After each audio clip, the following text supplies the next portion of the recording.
I'm Lance Phillips. Today is August 29th. I have absolutely no idea what national day it is, but hockey season is right around the corner. What excites you, JR? I'm Josh Ryan, and the Calgary Flames winning the Stanley Cup in 2018 is very exciting to me. Good luck. Good luck. They look really good this year. They've looked really good this year. They haven't played a game of hockey yet. You've seen that roster, man? I think a lot of Oilers fans are going to be very disappointed when the Flames beat the Oilers in the second round of the playoffs. They're going to be very disappointed. Flames are not quite as good as the Edmonton Oilers on paper. Outside of Connor McDavid, you don't have an argument. Draisaitl's a pretty good player too. Lance Phillips, Josh Ryan with you for the Gloves Are Off. As I mentioned, August 29th, our favorite Tuesday evening sports show. Catch us on Twitter at Gloves TV or on Facebook at the Gloves New Cap. Andrew Brethauer is going to join us later in the show once again, talk some Chucks. Seeing as the Chuck Wagon season is over, we're going to discuss Chuck Wagons. Yeah, and he's been around Chucks for a long time. He's been doing Chucks a while.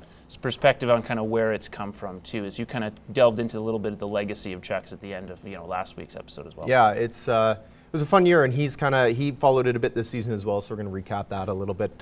Let's get started though with some local content, specifically high school sports, and we're talking about football, but we're talking about numerous other things. Holy Rosary in recent years has gone to other areas to play competitive football teams because the Wheatland Football League does not pose a competitive threat to local high schools. Josh Ryan, what are teams going to do? What can they do to get better and get more competitive teams to play against, considering we're 2.5 hours here in Lloydminster from anything? Unfortunately, what you just said is basically the option, traveling outside of Lloydminster, outside the greater area, to places like Edmonton, Saskatoon, even Calgary, to find actual competitive teams to compete against. How do you do that? It's a 5-hour drive to Calgary. How are you going to get teams to go? Like, how are you going to get Holy Rosary to go down there? They can't go down there in the day, so they have to stay. No. So do you make a weekend of it? Do you play back-to-back football games? And you can't do that. And that's essentially what you have to do on those off days. A lot of the time with basketball teams, especially teams in the Calgary area that are in the 2A level, but don't have a good competition in the 2A level, so they play in 4A tournaments. That's how they get their competition in. Volleyball is a big one there. Calgary Christian School was a dominant school in that sport in volleyball and basketball in Calgary. They got away with it by playing in tournaments with teams like Harry Ainley from Edmonton, a school of like 2,000 to 3,000 kids. And they do that throughout the year, not focus on their league at all, and then play up into that competition.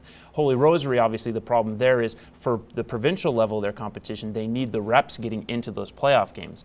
But you can only get that by traveling outside the city. Okay, but the comp can't play down. They can't play down from a 4A school to a 3A. So we already know that they're going to have to go out to find that competition. But to what end? There's restrictions on budget getting this team to go places to play. And it's not only football, it's other sports as well. I mean, we've seen it we've talked about this with the comp kind of getting into provincials because they're the only 4A school locally that do that.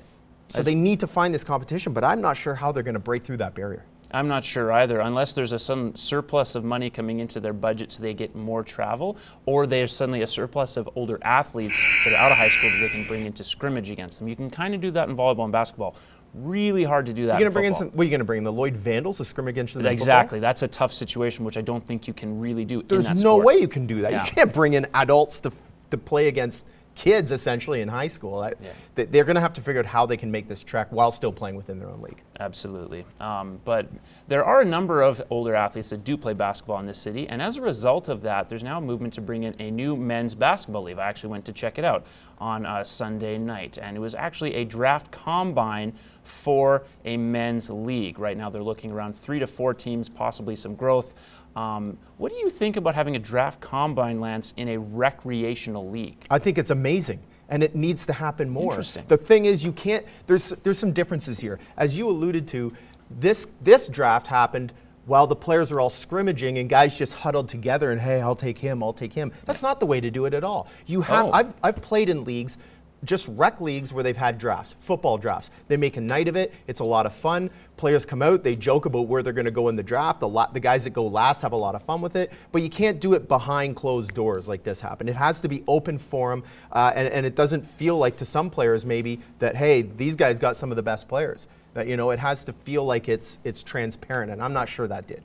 Okay, interesting you say that. I think part of it is because the league is just starting out, you need to be able to build up a little bit more of a rapport and more history with the league. Maybe once you get to that point where you have 4 or 5 teams every year, then you get into that, like, we're going to have this night to start the year off. But why wouldn't you want it to be transparent from the get-go? Because you don't know what their numbers are at this point. It's the first night of the year. Okay, so why don't they know what their numbers are? This is what I'm getting at. Like, wouldn't you have registration? You'd have things set up so you know what the numbers are.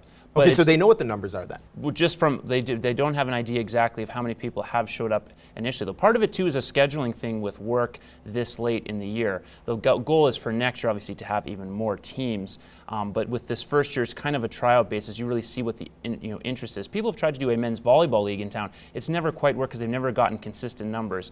Basketball, they might actually have a chance. But if we're talking strictly from an aspect of should we hold a draft, the answer is yes, but it has to be transparent. I'll keep going back to that because that did not seem transparent to me. And if one team blows away the others, I think that some of those players in the lower teams would be questioning how this happened. How did these guys get so many good players in one team? But I don't think that's an issue with this particular draft. Yes, it was happening while everyone else was scrimmaging. Well, you won't know that until the season's over. True, but there's only 3 to 4 teams. All 3 coaches were watching all the guys together, so they all know what's available. So it's unlikely that one team is going to be grossly inferior to another team. You don't really know that until the end of the season. One person who was grossly inferior was Conor McGregor recently, very recently. McGregor Mayweather was the big tilt this past weekend. And Josh, although, and this isn't meant to be negative, because I believe that Conor McGregor was not only a little outclassed, but did well against arguably the best boxer of all time. But what went wrong for this guy? He's not a boxer. That's what went wrong for the guy. I don't know why this has been such a big media narrative, to be honest, especially after all of the previous coverage saying he's not a boxer, he has no chance of winning this fight. Of course he wasn't going to win this fight. He's fighting a guy who's never lost, regardless of whether you say he avoided Pacquiao in his prime, and he's never fought as a boxer. He's never lost to women either. Well, that too. And he's never fought as a boxer in his life. He's an MMA fighter. The fact that he went as many rounds as he did is an accomplishment in itself. It's equally interesting, I find, that the media is going, what a great champion Mayweather is now.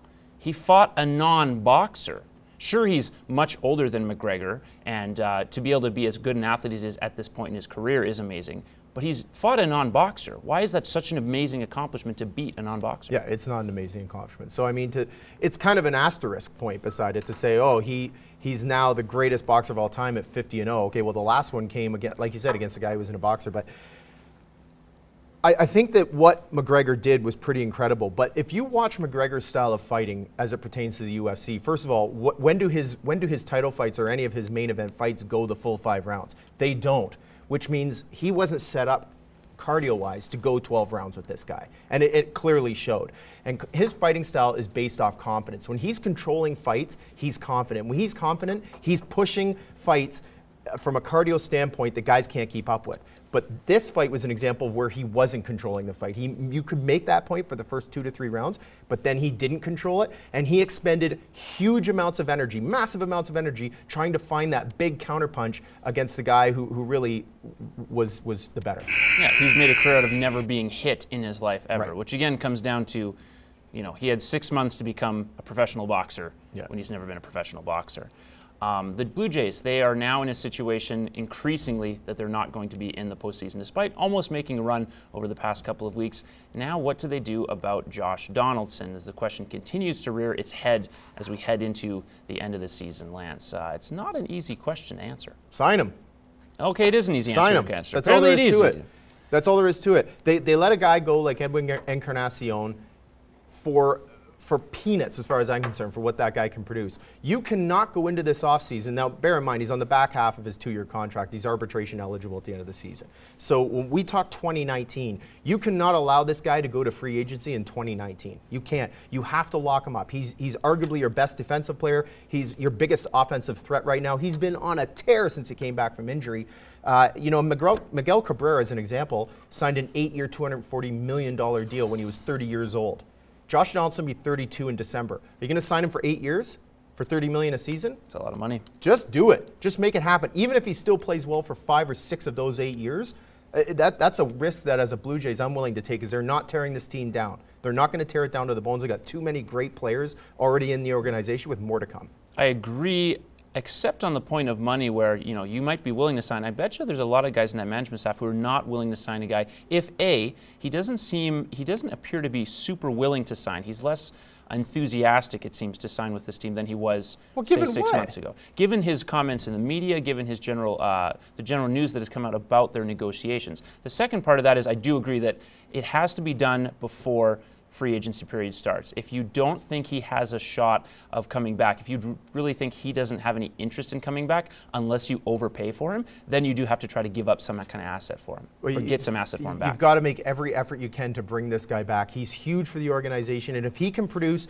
the kind of numbers he's produced, which is basically, he's been 295, 429, 756 line. He's had 12 home runs, 27 RBIs in August since he came back from injury. You cannot allow those types of numbers to go somewhere else. When you still have good players in your organization that can make your team winning again in 2018 and 2019. Except I think the caveat there is good numbers or go somewhere else for free. Because you don't want to get sidled with too big a contract for a guy that may not be worth that money, such as Stanton down in the Miami Marlins. And that's been a problem for several years as he hasn't been healthy. He's a pretty good ball player, and he is raking this year. The last 3 years, not so much. He's barely played half the season for 3 years. I'm not sure what baseball you've been watching.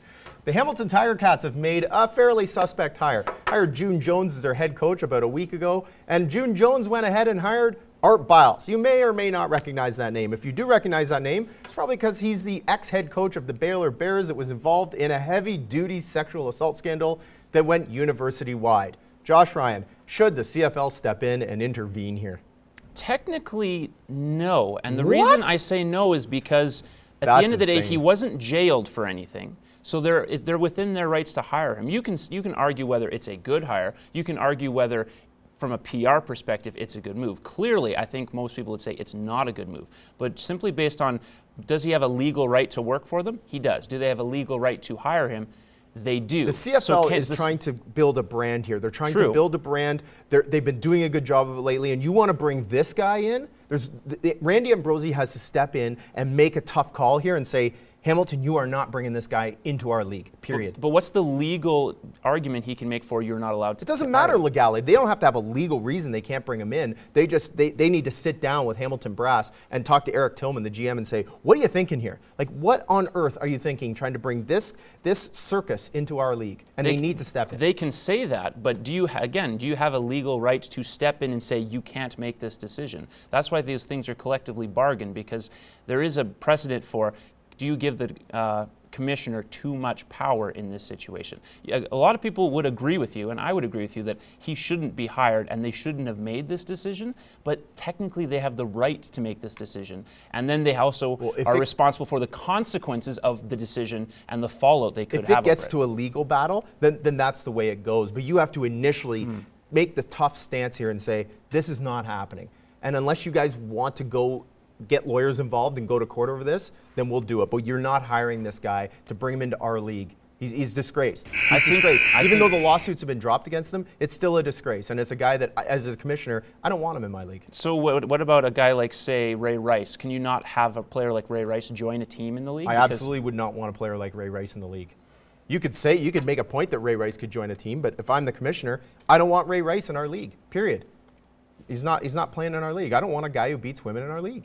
But that's, again, if a guy's doesn't have a criminal record, isn't in a situation where he punched his wife in the elevator and everybody saw it. And he's not a criminal record. He was honest about it. It doesn't matter. I don't know how you can argue that. He punched her in the elevator and everyone watched it. That's you want true. that guy playing in your league? A lot of people want that guy playing in their their league. I beat my girlfriend. You want to hang out with me as friends? Probably not. Oh, okay. Probably not, but it doesn't change the fact that they have a legal right to hire or not hire whoever they want. I'm just saying the CFL needs to step in. That's all I'm saying. Okay. Agree to disagree. And on that note, one thing we can probably agree on is Brooke Henderson has a pretty bright future in the sport of golf. She finished 12th over the past weekend in Ottawa, and despite not winning, basically got a championship reception from the crowd. Lance, what do you think the ceiling is on this young star's career? The ceiling is limitless, basically. Yeah. I mean, she's currently ranked 10th in the world in the LPGA, and she has every tool available for her to get to first. And I have no doubt in my mind she will get to first. She's already won a major. She set a course record at the Ottawa Hunt and Golf Club with an 8-under round on Saturday. I mean, that's impressive. Next up is the Portland Classic, the Cambia Portland Classic, which is a tournament that she is the defending champion of.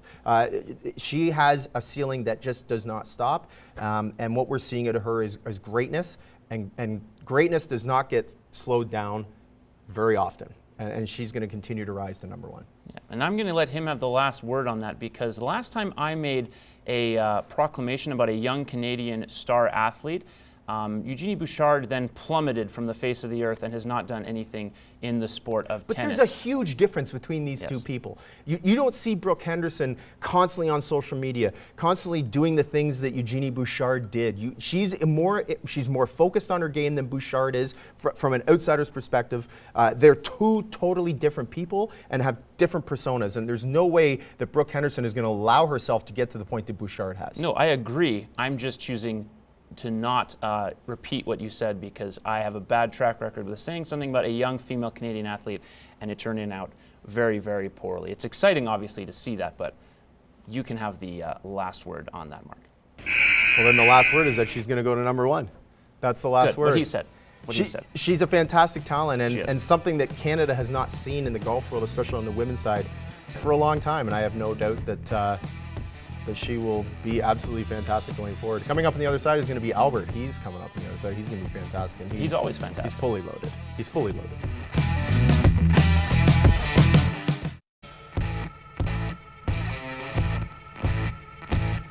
We're back, and the gloves are still off. Albert joins us. He's loaded up with tweets. Tweet. Start away. And let's get started. We'll not waste any time here. Yeah, because we didn't get to all of them last week. This is the coldest move by a punter I've ever seen, courtesy of E. Fawcett 7. Behind the back. Have you ever seen a punter do that before? No, I've never seen that before. He still didn't get the punt away, but it's still impressive. In fact, he got tackled. Yeah. You've got mail. Do you think that had he not been tackled, all of a sudden that's an instant like, okay, he's got a good contract coming, that makes a big difference? No, not at all. It doesn't matter at all for his contract. Because he's a puncher. It's just a great shot. Andre Iguodala at Andre, return to sender. Return to sender. Pretty straightforward. Yeah, Andre Iguodala is an underrated tweeter in the NBA verse. Hey, there's mail. Dude. It's pretty funny. Don't think he's too high on that trade. No, I don't.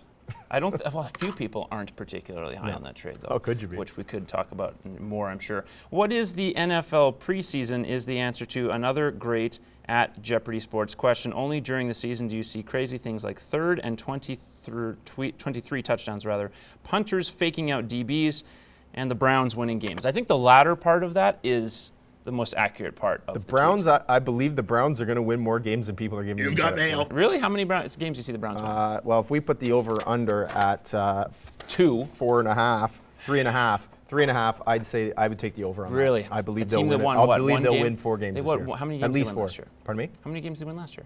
I'm really not sure. I believe Not it was a lot. 1. As in 1.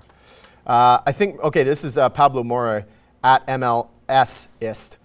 I think McGregor's biggest problem tonight was these 3 artisanal bartenders kept offering him craft cocktails. That's actually really humorous because they legitimately look like artisanal. They do look like artisanal bartenders. Gotta say, as much as we've complained about how much coverage that fight has gotten on a lot of levels, all the Twitter coverage was hilarious. Yeah, it produces that kind of stuff. When it produces that kind of stuff, it's really funny. At Keeper of the Cup, also known as Philip Pritchard, when you have an Italian background, spaghetti is a must. Here's Nick Bonino enjoying mom's cooking. #Stanley Cup, and a few ats. Drinking it straight out of the cup. I really hope. Eating it straight out of the cup. What I hope is that he used a lot of Lysol and just made sure that thing was properly cleaned out before he decided to make I would food. think that people would be cleaning that thing because the stuff that's been in it.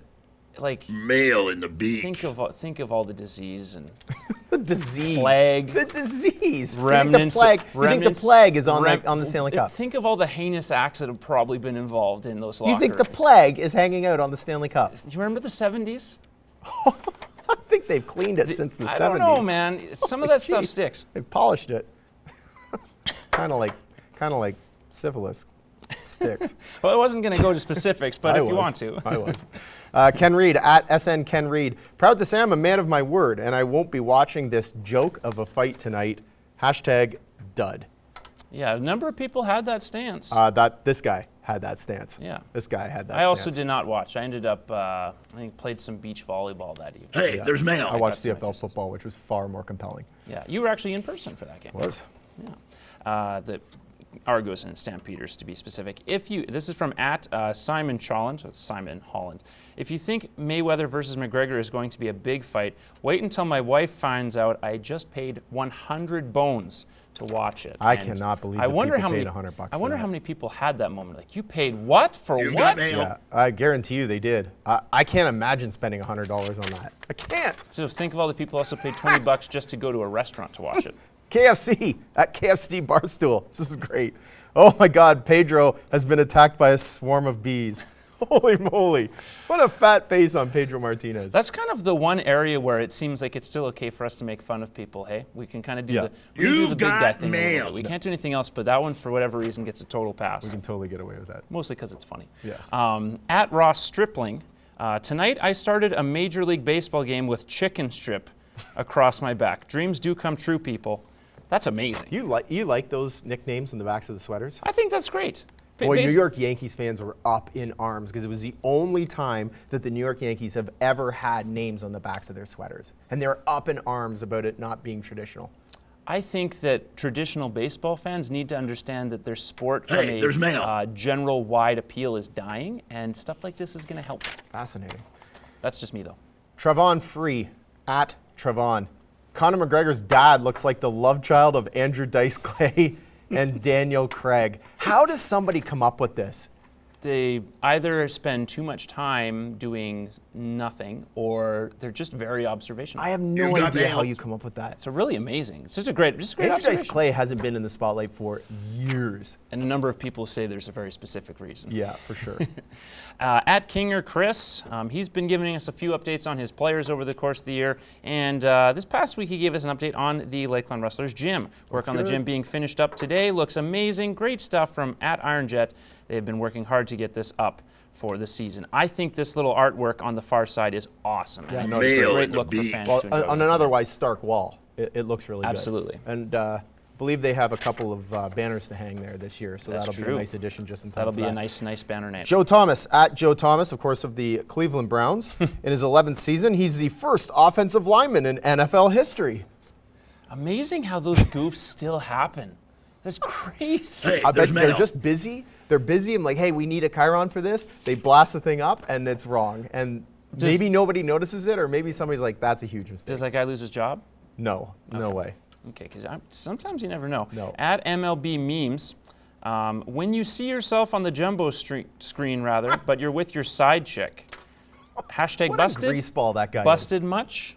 If I'm that girl, I'm just flat out leaving that guy immediately. Unless she knows that that's what's going on. Or I'm gonna milk, or I milk him. Maybe but if she doesn't, I'm gonna milk that guy for whatever he can give me, You've and got then I'm mail. leaving. That's true. You know, You probably get a few things out of that no relationship. problem. Yeah, including a bad bout of an STI. Bex at Bex Welker. You, baseball is boring. Me. This is a stat from the Indians. This day in Indians history, August 24th, 1919. Indians pitcher Ray Caldwell was struck by lightning with 2 out in the 9th inning, and the Tribe leading the Athletics 2-1. Caldwell was knocked unconscious, then revived, and went on to retire Joe Dugan on a ground ball to end the game. I think that story should be told in every classroom. That is amazing. what legends are made of. It's absolutely what legends are made of. Incredible stuff. Yeah.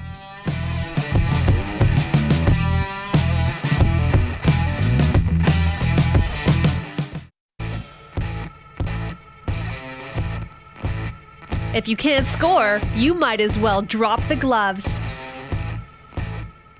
Hey, welcome back. What we learned is coming up right now, and we've been learning a lot over the last week of events happening. There's been a lot of stuff to learn, that's for sure. Not even the McGregor fight, which had enough things in itself. Crazy, tons of stuff. Listen, I'll start firing something to you. Okay. What have we learned so far from the Kyrie Irving trade fiasco? Well, what we've learned about that fiasco, among other things, is that the NHL is losing a battle with the NBA for popularity. I mean, it's already been a losing battle for many years because hockey doesn't have the same roots in the U.S. that basketball does.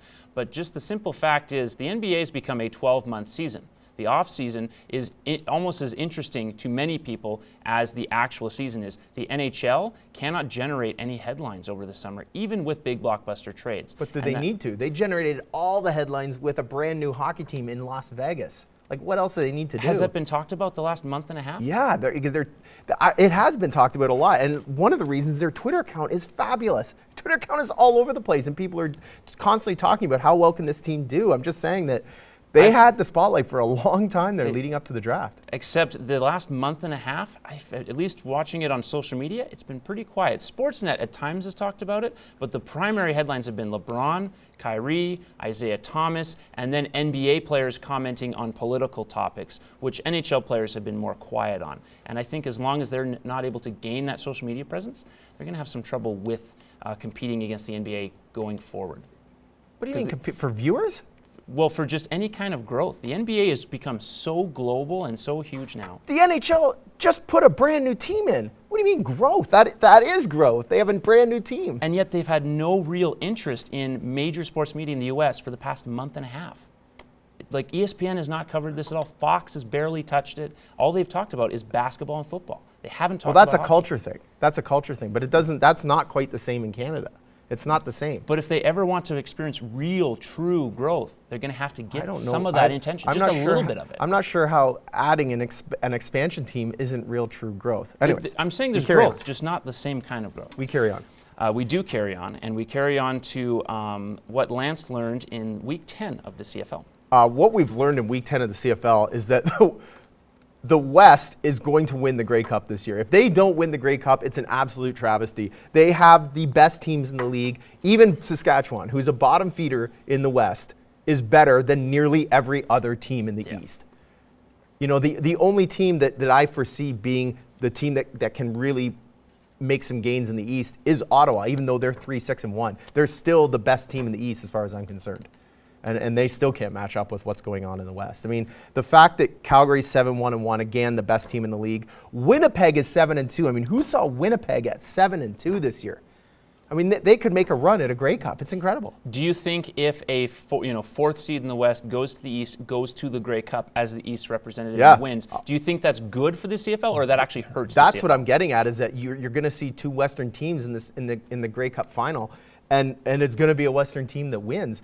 I think it's great for the CFL. Okay. I don't have a problem with that. It gets teams interested in gets fans interested in their teams. Saskatchewan always has great fan base, but it's really great for cities like Winnipeg. It's excellent for cities like Winnipeg who've had losing franchises for years. That's true.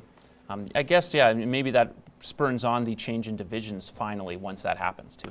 What did we learn, Josh, from Houston Floods as it pertains to sports? Well, we learned that some athletes are true to their word. J.J. Watt, for example, is a guy who many analysts and sports show hosts have accused of being fake in terms of every time he puts something else out about himself in terms of working out, being a good teammate, it's all kind of social media generation to grow his brand. He went and put up $200,000 to help people for those floods in Texas. And a number of other athletes have done similar things to help out. And there's a number of sports reporters as well who are helping out with getting people to safety. It's good to see, I guess, just that not all these athletes are self-involved, not all these athletes are selfish, I guess. There's a lot of people who care about their communities, and they're doing good work. It's easy for the regular fan to look at an athlete and say, that guy's all in it for himself because he makes tens of millions of dollars. Yeah. It's easy to do that. It's not so easy to look at fans and look at these players and find the good in them. It's much easier to be negative and find the negative in them.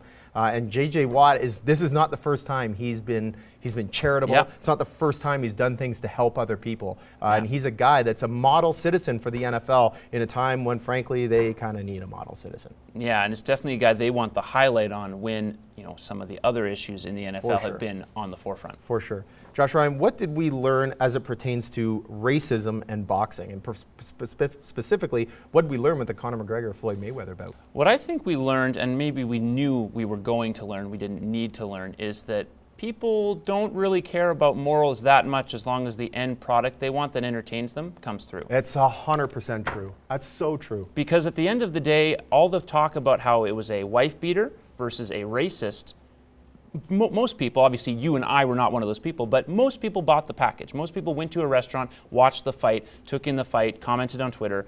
And it kind of makes us all hypocrites at the end of the day. No, it totally does. The fact that women would want to actually watch this, or maybe even, and you can be rest assured there were women that probably paid to watch this and paid the $100 for the pay-per-view, that they would pay to watch a guy who beats women is absolutely insane to me. Unless you're watching it from the perspective that I hope this guy gets beaten down. That could have been and some he of gets it. stomped out by McGregor, knowing he probably isn't going to. But I mean, I can't.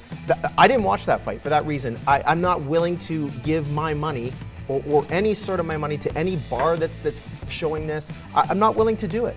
It's a money grab, is what it is. I mean, you see pictures of these guys flying home, and they got tons of cash laid out. Absolutely insane. Yeah, That's what I learned. We're a little too late. We'll have to ask you another one after the break. Yeah, maybe we'll do that. We'll see how it goes. I just can't get over that Mayweather big mill. That's nuts. Yeah. Money. A money belt.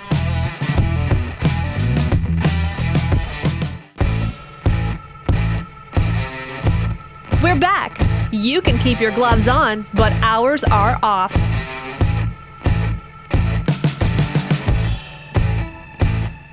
Hey, sports fans, welcome back. Check out that guy. Yeah. Anyone recognize that guy? Andrew Breathauer, formerly of the Lloydminster Source, joining us for a second time. Good to have you, my man. You just can't get rid of me. No. I don't actually recognize this guy because he's in a really good mood right now. I am. Holy. Why in a good mood? You on heavy meds? Well, yes, and I golfed twice this past weekend. I shot my lowest round ever of an 87. 87? Yeah, that for me, that's a glorious round, by the way. You broke the 90 barrier. Yeah, I started off with a 97 to start the weekend, ended with an 87, 10-shot difference. Let's just say confidence grew on the turn with some liquid encouragement. Listen, what do you attribute to the success on the golf course? Just that liquid encouragement? Oh, easily. Yeah. I find when you start getting that in there, you start caring less about your game and you start playing better. Yeah, because alcohol's a depressant, man. It is. It's an uplifting one on the course. Yeah, I know. It is a depressant. It does bring your score down. That's for sure. I believe that. Hey, listen, besides the golf game, I hear you're a little under the weather. Yeah. I think my 1-year-old nephew gave me his cold. I'll give a shout out to him. He turned 1 yesterday. I got him a sweet Pittsburgh Penguin thing to finally get rid of this Leafs fan love going on in that house. So my brother was so happy about that. Listen, well done by you. Yeah. What's the probability that you pass out while we're doing this interview from heavy medication? I'm on Canada Dry right now, which I feel could cure cancer. Canada Dry. No. Canada Dry. Ginger ale, man. It's the best cure. Hey, listen. Off the top of the show, we discussed an issue facing a lot of Lloydminster teams. Of course, Lloydminster kind of in the middle of nowhere, essentially. You know, Saskatoon one way, Edmonton the other way, both 2.5 hours, Calgary a good 5. Leaves a lot of room to get some more competition, to play a lot of teams in here, whether it's high school teams or even just some junior teams. It could even go as far as baseball teams. As we saw with the U18 Liners playing their entire season out of Edmonton to get more competition. What do you think a lot of these teams need to do to get some of that competition? Or maybe even still, what hinders them from getting that competition? Well, obviously it's the distance. Let's just start there. It's obviously a 2.5 to 3 hour trip from Edmonton to Lloydminster. And you start even going up to the teams up in Port McMurray. That's a 7-hour trip. 5-hour trip to go to Calgary. And down south, we're looking at 5, 6, 7 hours. It's not easy. It's not easy, not just because it's hard on the players to do traveling and parents to travel and arranging all that. It's also difficult in just doing that in terms of cost. Like, it costs money to rent bus or drive cars down and rent hotel rooms and do all that. It's all extra costs that I don't think a lot of people want to take on it. Sports is expensive already. Let's just call that what it is. One of the things that some people try to do in this situation is try to have older athletes, so guys in their 20s or gals in their 20s, come in and play against, say, high school basketball teams. But it's not something you can really do with football, is it? Or contact sports in general. Yeah. No, you really can't. And I know with the football teams, like this past week, the Raiders were out playing they actually had, who was it? Grand Prairie. Grand Prairie was in town. And the year before they were out up to Grand Prairie, and this whole thing started because they needed more competition. They were, 4 years ago when I was out there, that Wheatland Football League was so competitive. And I'm talking about the Raiders were losing games. There was 17-0 games against Cold Lake. They were, St. Paul was a good team. The Barons were good. Bonnyville was good. There was such parity in that league. and it was really good football. And then all of a sudden it switched. And I don't know if it's every other team dropped off or Holy Rosary just got really good, but you just saw this dynasty 4 years of Holy Rosary becoming such a dominant team that they get to Alberta Bowl and their players, some of their quarterbacks, their running backs, have been only played the equivalent of maybe 2 games because they keep getting taken out because they're running up the score in the first half, and then they get taken out of the game and they have to sit because you can't have a team winning 90-0 in a Wheatland football game. So yeah, it's especially for them, it's creating a lot of havoc in the football league, and the Barons are seeing the same thing too, where they have to travel and go play different guys and go find different teams because you're just not getting the competition here, and rightfully so. Like you're playing Cold Lake, you're playing St. Paul. Those are smaller communities, and the smaller you get, the less choice of athletes that you have. It's not a knock on these programs, it's just the less choice you have. We've talked about this at length before about, say, Lloyd Comp as an example being one of the only 4A schools in this area. So they can't play down to the 3A level. So they're really limited in that regard. So they take these automatic bursts into provincials, and unfortunately for them, they're not stacking up at provincials because they don't get this competition early. If you're a parent, I want you to put yourself in parent shoes. Are you going to take your kid? Are you going to spend that money or want to put that money out to get these kids to the places they need to be to compete? It does. It depends on the parent. And if you think it's to put your money into your kid to do this, if that's going to be, say, their sport, but you look at a lot of kids in high school play multiple sports. I don't know if volleyball is going to be that thing or basketball is that thing that I'm going to send my kids off to. It was hard when it came to, especially with the comp, and it came to volleyball and basketball. They would always enter, as you said, they'd enter into provincials, not getting the same reps as other teams would. In fact, they wouldn't even get the same tournaments because other schools would look at them and be like, you're not big enough or you're not on our level. Right. So they were even getting not invited to tournaments in Edmonton and Calgary because they weren't up to the level. So it's kind of this dynamic where you can't really get better because you can't play the better schools because they won't invite you to your tournament.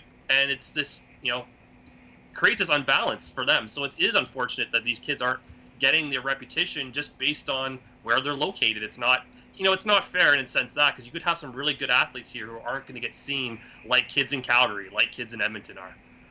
Indeed. What do you think could be the switch there? Is that maybe like more camp clinics from guest coaches or something like that, where obviously you pay for the camp clinic, but you don't have to travel at least? Obviously it's not full competition, but maybe the skill level can increase as a result. It could be that, and I know with last year they did some games where they played against, say, the Lakeland College freshmen and, trying to get some games against the college kids.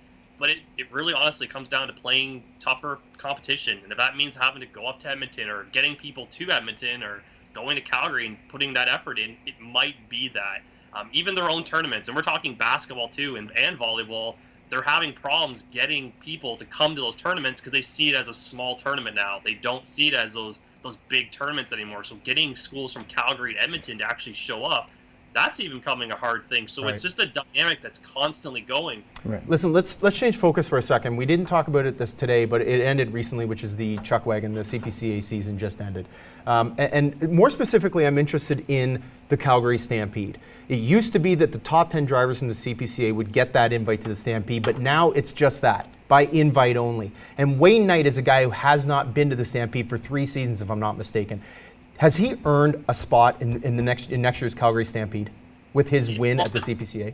With winning this, I guess it puts him more into that conversation. Wayne Knight's biggest problem, and anyone will tell you this, is his safety. He was a dangerous driver when it came to Calgary. Let's just call that what it is.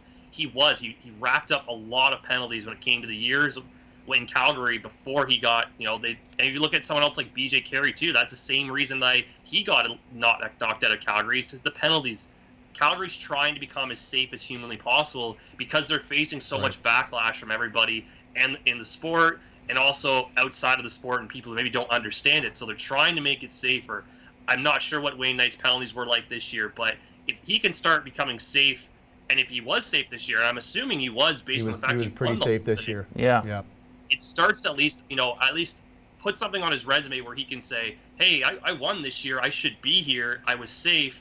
Give me another crack at it. And, I think he should probably get another opportunity at it because he is an extremely good driver, has a very good barn, and is one of probably the nicest guys out there that you probably would want in Calgary. I'm sorry, Josh. I've heard also that a lot of people say that people at Calgary, i.e. drivers in the WPCA, are scared of him, frankly. Scared, but what they mean is scared of him winning. And he is. He's I always call him a sleeper in that he's not one. He's easily one of the top drivers year after year. He's always in that. Like, he's won it 2 of the last 3 years.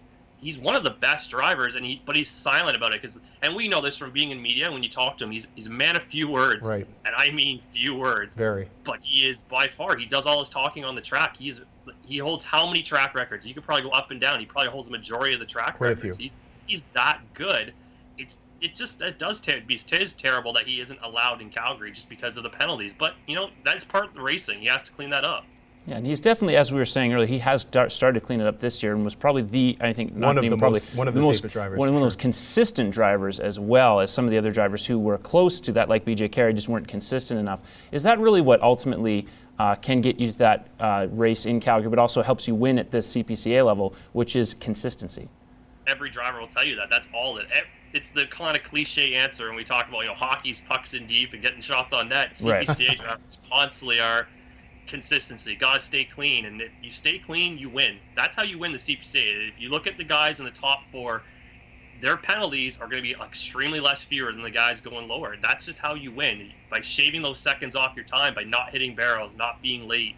It's honestly what makes the difference between a champion and non-champions. That made the difference this year between BJ getting into the top 4 and not getting in. Were 2 knockdown barrels. He knocked down 2 barrels in the finals. One on day 1 and one on day 3, I believe it was, and he was done. Yeah. And if you look at the 4, I don't know if there was any penalties in the last heat, but in the 4 years I was out in Lloydminster, every single final race had penalties in it, and that cost somebody the race. That would cost someone a champion. BJ did it twice. He had a late outrider and he hit a barrel. That both times cost him a cheap state finals championship. Wayne Knight, the year where there's that massive crash, another option where tons of people are crashing again, tons of penalties. So you've got to stay clean, especially in the bigger races. And when you get to Calgary, that's 10 nights of, you need to be clean the entire time. If you're not, you've knocked yourself out by day 1. If you hit a barrel, you're done. Like, that's how it is in the Calgary Stampede. Well, listen, Breathauer, stay well, okay? Stay well. Get those heavy meds into you and liquor yourself up, too. At least you don't sound terrible so far. You look parched. Not yet. It's day 1. I'm sure by tomorrow we'll have a different story. You look absolutely parched right now. I should just, gotta get some stuff in me, so. That was a Pepsi. That was a Pepsi, I hope. No, it wasn't. No caffeine. Stay well, buddy. Thanks a lot, guys. See you, Breathauer.